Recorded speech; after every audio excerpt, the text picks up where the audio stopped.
विजिंजम केरल में समुद्री तट पर बसा एक छोटा सा गांव तिरुवनंतपुरम से करीब 20 किलोमीटर दूर। इस इलाके में लंबे समय से अडानी समूह का विरोध हो रहा है। वजह है पिछले 7 साल से यहां बन रहा इंटरनेशनल सी पोर्ट। 27 नवंबर को विजिंजम पोर्ट का विरोध तेज हो गया। प्रदर्शनकारियों ने 5 लोगों की रिहाई की मांग करते हुए स्थानीय पुलिस स्टेशन में तोड़फोड़ की। एक दिन पहले 5 प्रदर्शनकारियों को पुलिस ने गिरफ्तार किया था। समाचार एजेंसी पीटीआई की रिपोर्ट के मुताबिक पुलिस ने बताया कि हिंसा में 36 पुलिसकर्मी घायल हुए हैं। पोर्ट के खिलाफ प्रदर्शन कर रहे 1000 से ज्यादा लोगों ने थाने को घेर लिया था। इस दौरान पुलिस ने भी प्रदर्शनकारियों पर लाठीचार्ज किया और आंसू गैस के गोले छोड़े। थाने में तोड़फोड़ और पुलिसकर्मियों पर हमले के लिए 3000 लोगों के खिलाफ केस दर्ज हुए हैं। इससे पहले लैटिन कैथोलिक चर्च के कम से कम 15 पादरियों के खिलाफ भी पुलिस ने केस दर्ज किया था।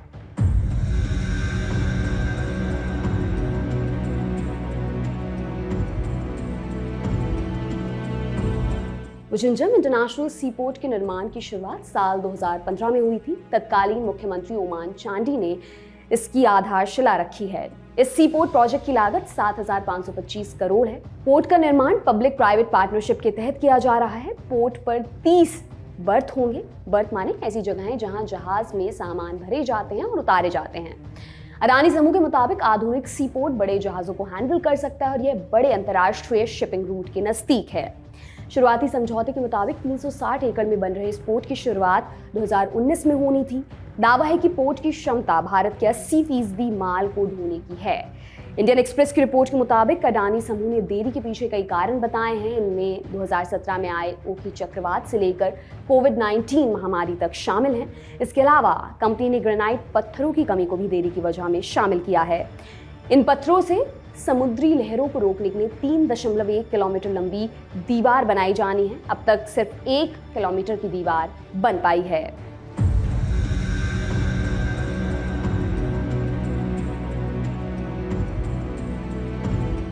राज्य सरकार को उम्मीद है अब ये प्रोजेक्ट 2023 तक पूरा हो जाएगा। हालांकि इस प्रोजेक्ट को शुरुआत से ही विरोध झेलना पड़ा है। पर्यावरण कार्यकर्ताओं, मछली पकड़ने वाले और स्थानीय लोग लगातार इसका विरोध करते रहे हैं। उनका आरोप है कि प्रोजेक्ट के कारण बड़े स्तर पर तटीय कटाव होंगे या हो रहे हैं। साल 2016 में 2 पर्यावरण कार्यकर्ताओं ने नेशनल ग्रीन ट्राइब्यूनल में पोर्ट के खिलाफ याचिका डाली थी, लेकिन एनजीटी ने पर्यावरणीय मंजूरी रद्द करने से इनकार कर दिया था। बाद में मामला सुप्रीम कोर्ट में भी गया। कोर्ट ने भी काम जारी रखने को मंजूरी दे दी। मछली पकड़ने वाले स्थानीय लोगों का कहना है कि प्रोजेक्ट के कारण उनके समुद्री रास्ते बंद हो गए हैं। उनको डर है कि पोर्ट बनने के बाद वो समुद्र से और दूर हो जाएंगे और उनके लिए मछली पकड़ना मुश्किल हो जाएगा। इसके अलावा प्रोजेक्ट के कारण विस्थापित हुए लोग भी मुआवजे और पुनर्वास को लेकर विरोध कर रहे हैं। लैंड कॉन्फ्लिक्ट्स वॉच की रिपोर्ट के मुताबिक अक्टूबर 2020 में नेशनल फिश वर्कर्स फोरम के महासचिव टी पीटर ने एक रिपोर्ट में दावा किया था कि तटीय कटाव के कारण 172 परिवार पहले ही बेघर हो चुके हैं। हालांकि अडानी समूह और केरल सरकार तटीय कटाव होने की बात को नकार रही हैं।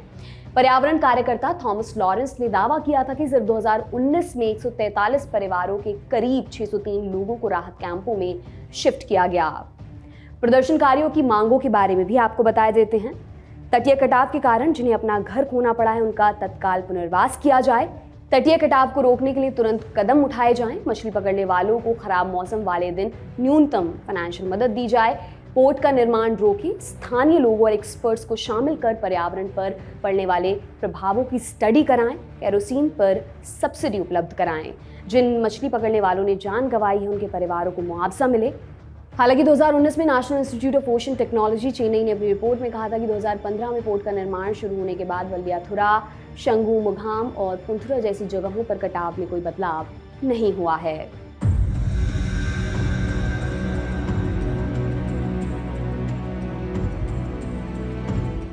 राज्य सरकार केरोसिन पर सब्सिडी देने और पोर्ट के निर्माण कार्य को रोकने के अलावा सारी मांगें मान चुकी है। फिलहाल लैटिन कैथोलिक चर्च के नेतृत्व में 100 दिनों से ज्यादा समय से स्थानीय लोग प्रदर्शन कर रहे हैं। चर्च इसलिए नेतृत्व कर रहा है क्योंकि इलाके के 80% मछली पकड़ने वाले इससे संबंध रखते हैं। केरल सरकार ने लोगों से अपील की थी कि वे प्रदर्शन को खत्म करें। सरकार ने इस प्रोजेक्ट को औद्योगिक और आर्थिक क्षेत्र के विकास के लिए महत्वपूर्ण बताया था। 23 अगस्त को केरल के मुख्यमंत्री पिनराई विजयन ने विधानसभा में कहा था कि कुछ इलाकों में प्रदर्शन सुनियोजित तरीके से हो रहे हैं। उन्होंने कहा था कि सरकार पहले ही बातचीत के लिए तैयार थी और मछली पकड़ने वालों की सभी चिंताओं को दूर करना चाहती है। वहीं अडानी समूह का कहना है कि पर्यावरण नियमों के तहत ही पोर्ट का निर्माण कार्य हो रहा है। निर्माण कार्य रोके जाने के खिलाफ अडानी समूह ने हाईकोर्ट का रुख किया था। 22 नवंबर को हाईकोर्ट ने प्रदर्शनकारियों को आदेश दिया था कि वे निर्माण कार्य ना रोकें। कोर्ट ने कहा था अगर ऐसा नहीं हुआ तो कड़ी कार्रवाई की जाएगी। इसके बाद अडानी समूह ने 26 नवंबर से काम दोबारा शुरू किया था। हालांकि इसके बावजूद सैकड़ों लोग सीपोर्ट के गेट के सामने प्रदर्शन के लिए जुट गए। अडानी समूह ने बताया कि 26 नवंबर को 2 दर्जन से ज्यादा ट्रक सामान लेकर पोर्ट पहुंचे थे, लेकिन प्रदर्शनकारियों के विरोध के कारण उन्हें वापस लौटना पड़ा। अडानी समूह ने पत्थरबाजी होने का भी आरोप लगाया। विजंजम इंटरनेशनल सीपोर्ट के अधिकारियों का कहना है कि प्रोजेक्ट का काम 70% पूरा हो चुका है। हालांकि इसके साथ मछुआरों और स्थानीय लोगों का विरोध भी जारी है।